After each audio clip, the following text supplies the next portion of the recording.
those who are not successful think if you read 10 points in a book, you're going to be successful. What does success look like? What does it take? Without any kind of influence, you must stay by yourself. If you enable yourself, other people will say you're a success.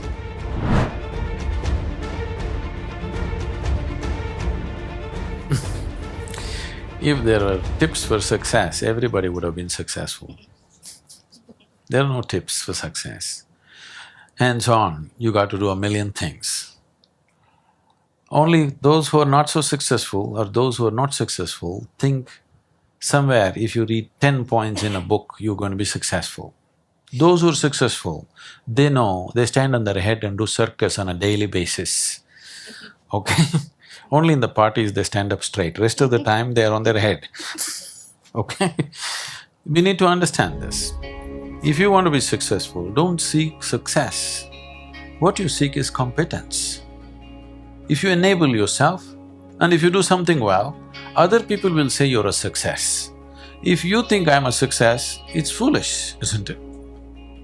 You're doing something and you're doing it well, other people in the town or in the country or in the world, people will say, oh, he's doing something really successful. They're looking up to you, that's fine. You look up to yourself, that's madness, okay? You don't seek success, you seek empowerment, you seek competence. You do the best that you can do. You cannot do as well as somebody, but you can do the best that you can do. So if you do your best, if your best is good enough, world will recognize. If it is not, you will be happy.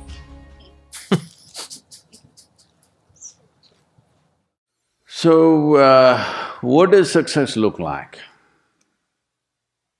What does it take? Well, I know family and friends who always have their breakfast on time. And after breakfast, of course, they must have coffee. After coffee, of course, they must light up a cigarette and sit there nicely because they're trying to become peaceful.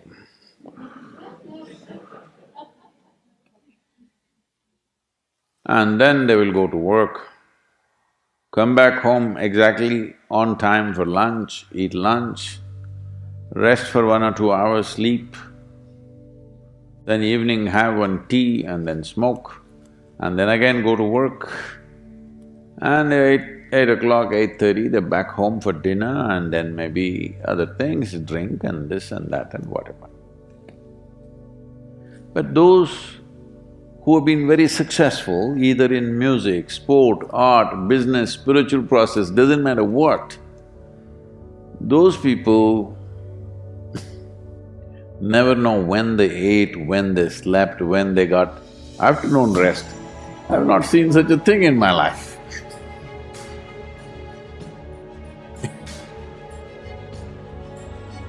So, those who are committed to being successful with whatever they're doing, one important aspect of their life is they're not settling down wherever it's a bit comfortable. Because comfort will happen when they lower you to in the grave, very comfortable you are, Right now, it's about ensuring that there is profoundness of experience and there is impactfulness of activity. Because if they had given you a limitless amount of time, you could do all those things, nothing wrong, I'm not against them. But they gave you such little time with such tremendous potential of being human, that's the problem. For every one of you, your life is precious, isn't it? It's a precious life. If something is precious, where do you want to invest this life? Because what you call as my life is just a certain amount of time and energy, isn't it?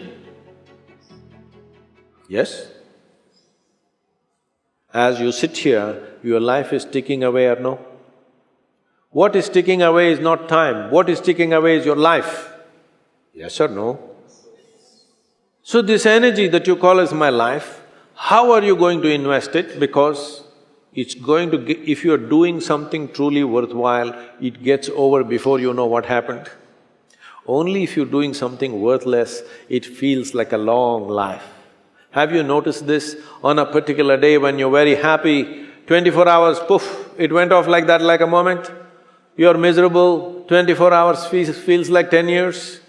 Have you not noticed this? So only miserable people will have a long life.